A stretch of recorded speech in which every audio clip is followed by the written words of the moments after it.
Hello and welcome to the Koonze Podcast. My name is Lucia Koonze and I'll be your host.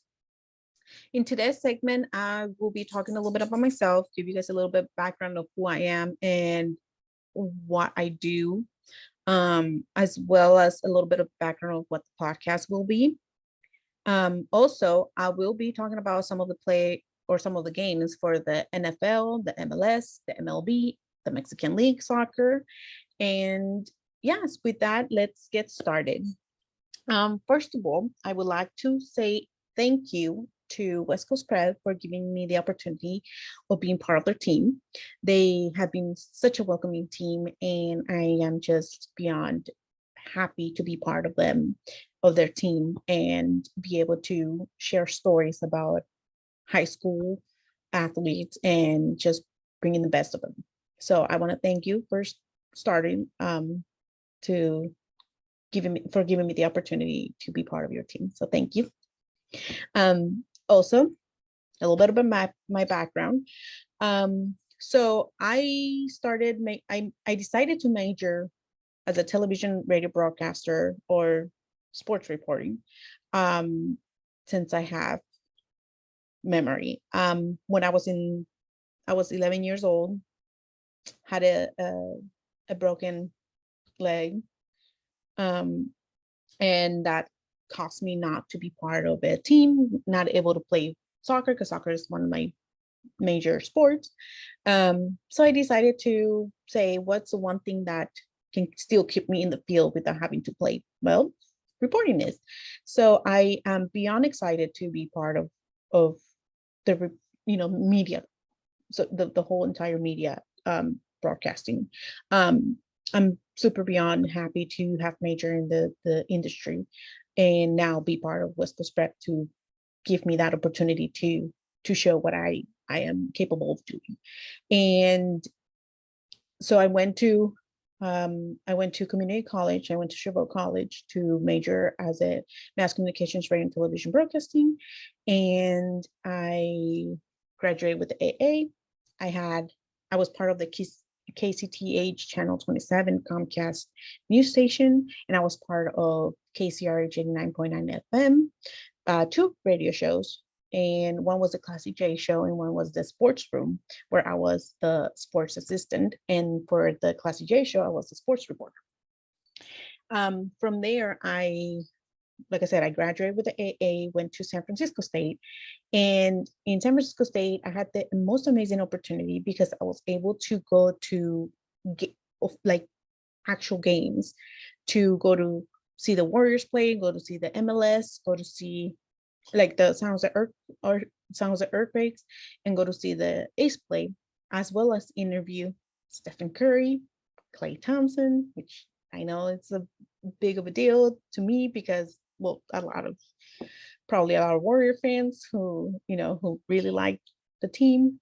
As well as I was able to interview some of the Ace players and the goalie for the San Jose Earthquakes. But with that said, like I said, graduated from SF State as well, with a BA, and now I'm here trying to trying to do the best I can in sports reporting. And I am beyond excited, like I said before, be part of West Coast Prep because I believe that they do an amazing job trying to cover sports, which is high school in the Bay Area. And I think that is one of the most amazing things that you can do. Well, with that introduction, and why don't we go to the NFL? Let's go to the NFL and talk about the 49ers. Not the. The 49ers played against the Seahawks in Levi Stadium on Saturday, on Sunday, September 18. They won 27-7, and there was a little bit of rain, so it wasn't like it caused any problems to the team to win or to lose or whatever, But some of the things that did happen was their quarterback Lance for the 49ers got injured, and Jimmy Garoppolo had to step in. Now, there's a lot of controversy going about Lance and the 49ers and Garoppolo and the 49ers, and I'm not sure if he really got injured or if he just like it's something to calm the fans down because they were not happy about the fact that the 49ers had to give a lot to get Lance to come to the team. So that is something that it's beyond some of our hands. But what I do say is that potentially he could be out for the season, but there's still a lot, going on in there. But let's go to the game. In the first quarter, under 10 minutes, a field goal by goal, 20 at the 20-yard field goal attempt was good, 3-0. Again, in the first quarter, goal again, another attempt, field goal was good at the 33-yard line. Brings the team 6-0. Under the 12-minute, Garoppolo passes a deep left, complete to the Seahawks 22-yard line. Dowell gains the ball and he makes a 38-yard touchdown, brings the team 13-0. In the second quarter, under 2 minutes, I'm probably gonna say his name wrong. Just six rushes up to the middle in the end zone with the 1 yard and makes a touchdown. Goal, extra point, it's good, brings the team 20-0. They go to halftime in the third quarter, under 6 minutes. Goal with the 20-yard field goal attempt. It's blocked. He got blocked. That was one of the most exciting touchdowns I've seen. But the fact that it was the Seahawks doesn't make it too exciting. But overall, again, under the 6 minute, goal tries to do an attempt for the 20-yard field goal, gets blocked by Pepper. Then Holder Wisnowski blocks the kick, and Jackson recovers the block kick and makes an 85-yard touchdown to bring the team 7-20. That to me was like, what I was watching the game and I did not know I didn't know what was going on. I was like, wait a minute, blocked. At another somewhat kick, blocked. Now we have an 85-yard touchdown. Okay, I think I'm understanding that the Seahawks could run, can really run. And then under the 2 minutes, Garoppolo showing himself again. This once Lance got injured, Garoppolo could show what was he there for, and he didn't. He did it with the touchdown pass, and then he makes a touchdown with the 1 yard to bring the team 27-7 with the, of course, with the extra point by goal. But Garoppolo showed himself, and I think that 49ers might have made it somewhat a mistake bringing Lance, but it's still too early in the season. It was a 1 game. Probably he was hyped up. He did what he had to do, because we've seen Garoppolo in other games, and sometimes he doesn't really. He makes us kind of worried a little, but hopefully this is something that he will start good and he would keep going. Since Lance, we don't know if he's going to end up the season not playing at all, so we'll see what happens. Let's go with the Raiders. Las Vegas Raiders. They faced the Cardinals. Amazing game.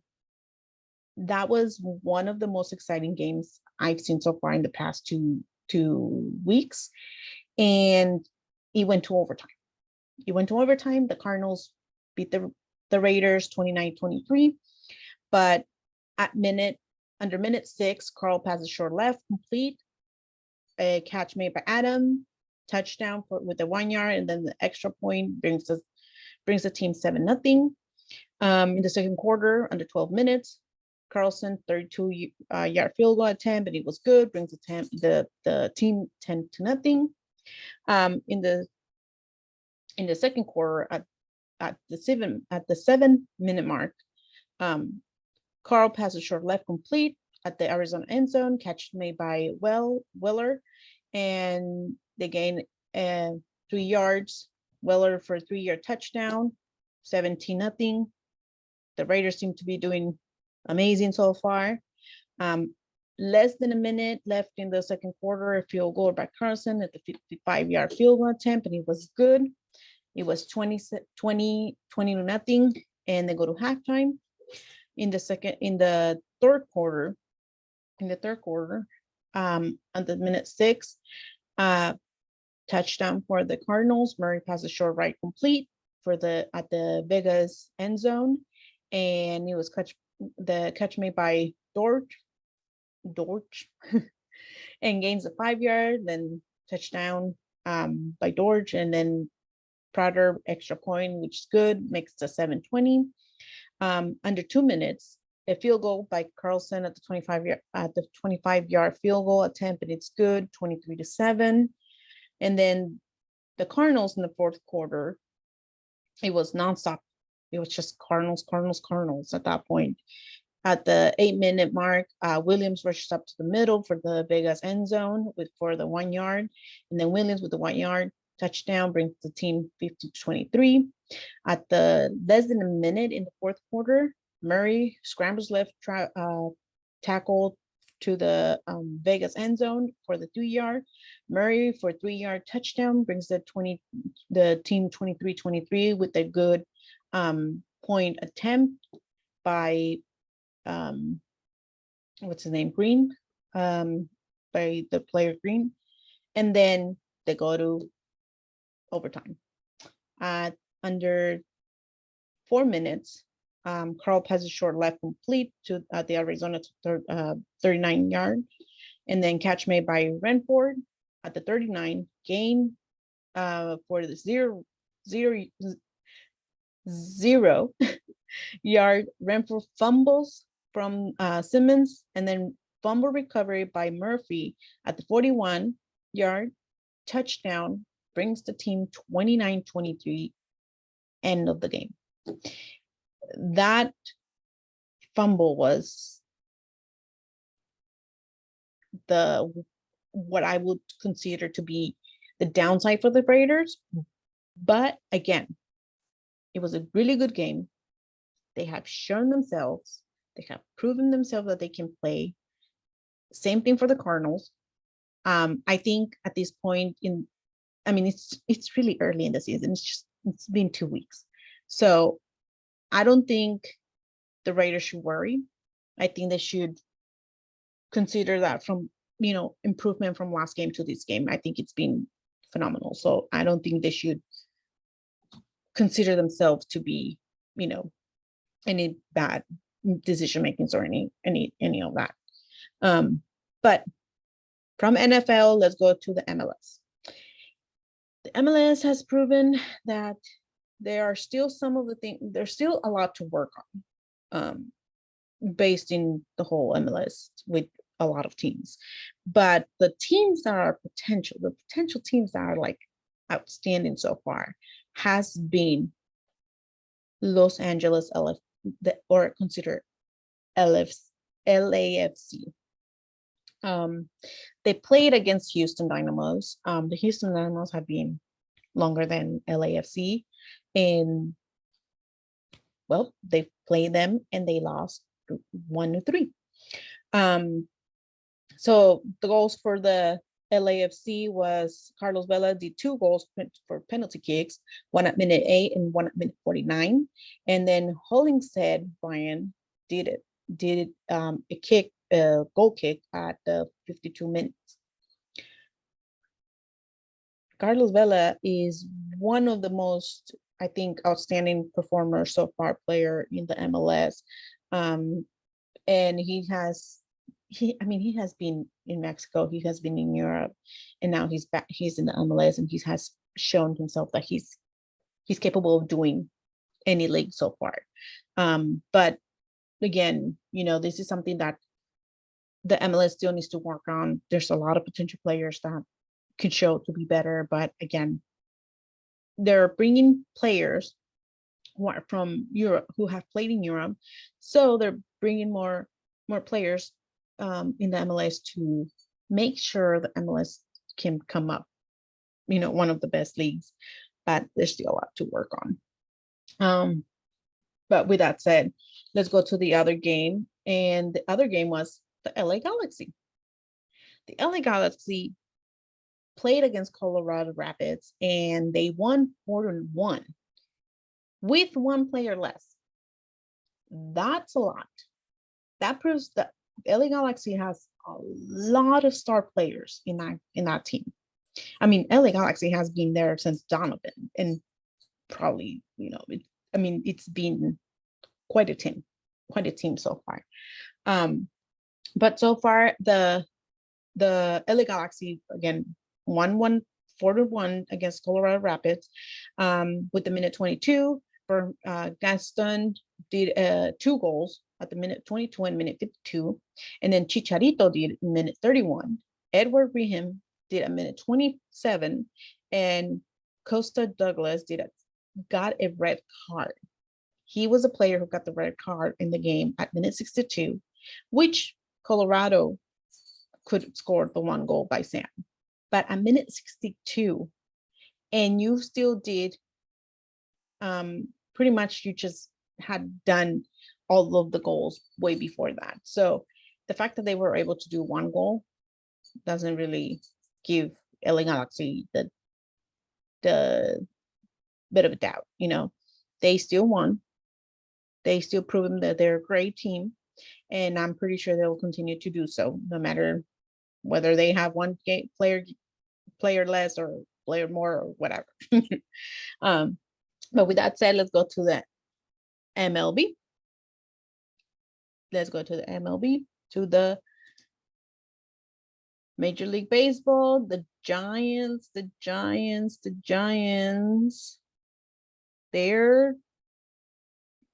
doing okay. I mean, I'm not saying that they're doing phenomenal, because they're doing okay, but they beat the Rockies 6-3. At the top of the third, Mike singles to center field. Joe Bart scores, brings the Giants 1-0. The top of the 6th, there Thiago Estrada doubles deep right at center field. Austin Slater scores. Brings it 2-0. And then at the top of the 6th, Evan Longoria doubles a deep right left. Thiago Estrada scores, brings the team 3-0. At the bottom of the 6th, CJ Cron homers the left field, brings the Colorado 3-1. Still down. At the top of the 7th, David Villar homers the left field, 4-1. And then at the top of the 7th, Austin Slater doubles the deep right field. Joey Bart scores, brings the team 5-1. At the bottom of the 8th, CJ Cron doubles the deep center field. Jonathan Danza scores. Alan Trejo scores, brings the team 5-3. Still the Giants leading. And then on the top of the 9th, Thiago Estrada singles deep right center field. Austin Slater's their third. Joe Bart scores, making the Giants win 6-3. Now, the Oakland A's, on the other hand, played against the Mariners.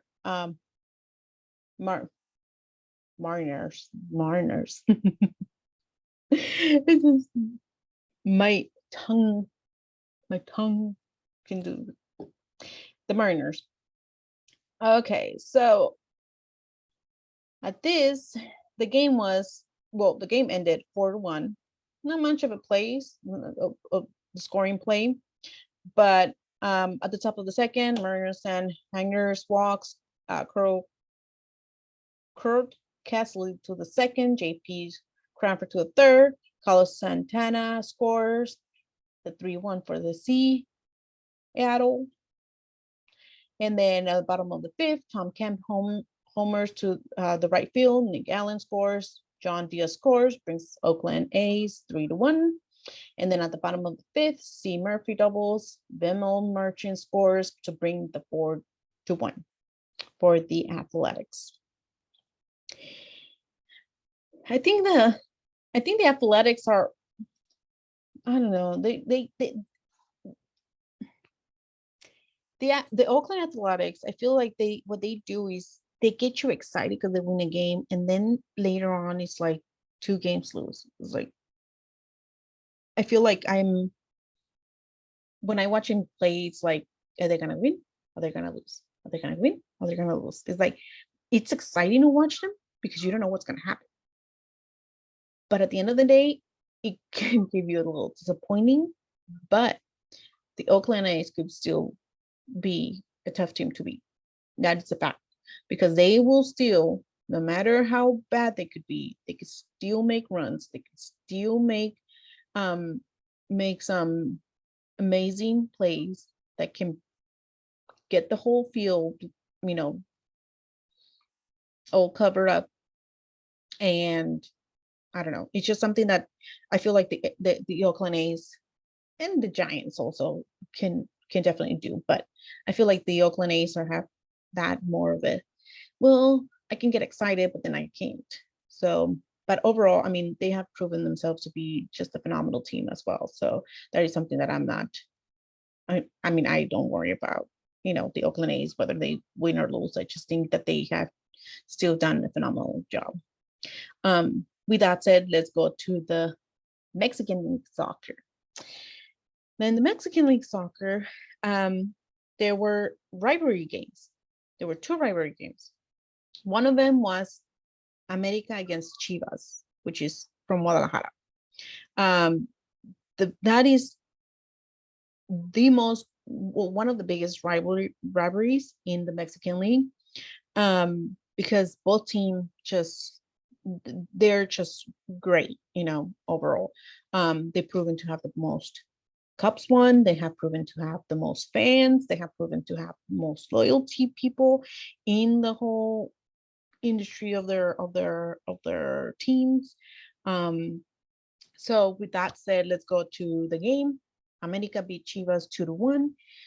In the scoring, the Martin Henry with the penalty kick at the 5-minute, and then Sandejas, Alex Sandejas at minute 50, and then Cristian Calderon at minute 61 for Guadalajara to bring them the 2-1.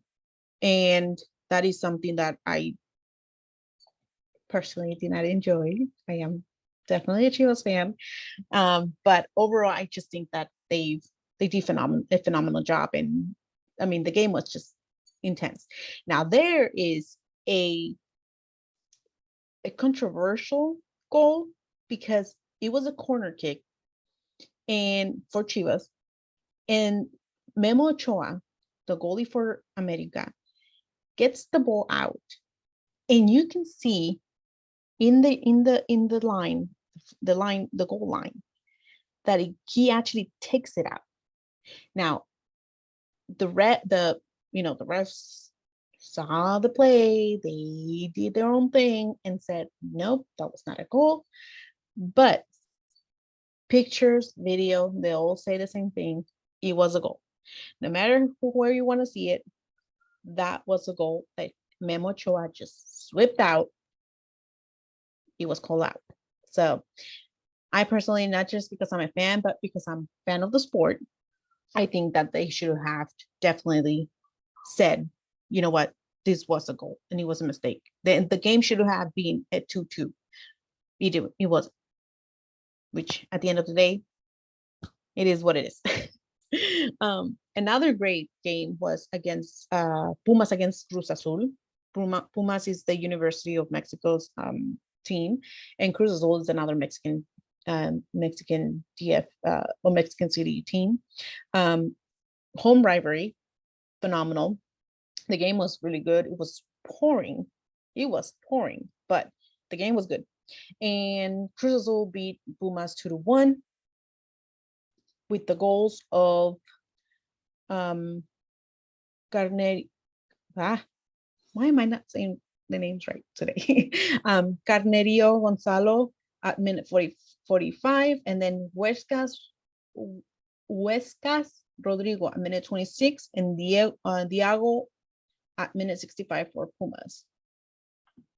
That is something I need to work on. It's saying some of these players' names, even in my I always want to shout to when I'm watching a game, I want to shout their name and say like, hey, you're not doing the right thing. But at the end of the day, it's like, I don't even know how to say their names. So my apologies right now if I don't say your player's name correctly. Not everybody's perfect, but another game that we can say from this the Mexican League that was good was Monterrey against Atlas. Atlas being the former champs are not doing too good this season. So they're at the one of the bottom teams in the stats. And I don't think they're ever gonna make it to even to the playoffs this year. And they've been 2 consecutive champion winners. So this is something like it's a little bit of a what just happened to your team. We knew you guys were coming back. You guys were gonna try to fight the championship again to make it third win. America's right now taking the lead, a huge lead, by the way. But it's just something that we're still trying to figure out what's going on. I mean, they've lost so far out of the games, 10 games, and won only 2 and tied 4 for Atlas. That is a little concerning. But overall, Monterrey beat Atlas 2-0 with the goals of Gallardo Jesus at minute 83 and Vargas Sebastian at 78. So it's something that it's, like I said, really concerning for the Atlas team. There's a lot to worry about, but overall, I think they could be a potential team. They can definitely surprise regardless of their situation. But overall, the Mexican League soccer has grown so far. It keeps growing. And with that, speaking of soccer, soon is the World Cup, and I know who's excited about the World Cup. Me. And well, of course, people who are excited for the World Cup as well. But yeah, so it's gonna be in November. So we'll be talking next episodes. We'll be talking about the groupings, who we think they're gonna win, who we're thinking they're gonna go to, to the finals, quarterfinals, semifinals, all the way to the championship. We'll just keep going over what's going on with the World Cup. That is gonna be playing in Qatar. And I mean, it's gonna be on November. For us, gonna be winter. For them, no. It's gonna be during the really hot weather. So, well, they decided to do it in November because November will be might be one of the a little bit cooler side of the weather, because if they did it in the summer, like how they had planned, players would not have survived in the heat. So I mean, they're right now still with a lot of heat in Qatar during November, but at the end of the day, the game has to be playing there. But overall, I think that we have done phenomenal in the World Cup. We also are having we actually had the World Cup chosen for the United States, Canada, and Mexico. So we'll be talking about that as well, what we think and what we hope to see once we host a World Cup in the United States, because the Levi Stadium will be one of the stadiums to be played for a World Cup. We're still not sure if it's gonna be a regular game, a semifinal game. There's a lot going on in there, but we'll see what happens. Tune in next time again to the Koonze Podcast. I thank you for staying tuned with us and watching us. Hopefully you enjoyed so far. And again, catch us next time, next week on Tuesdays, on Tuesday night. So stay tuned and hopefully to see you guys soon.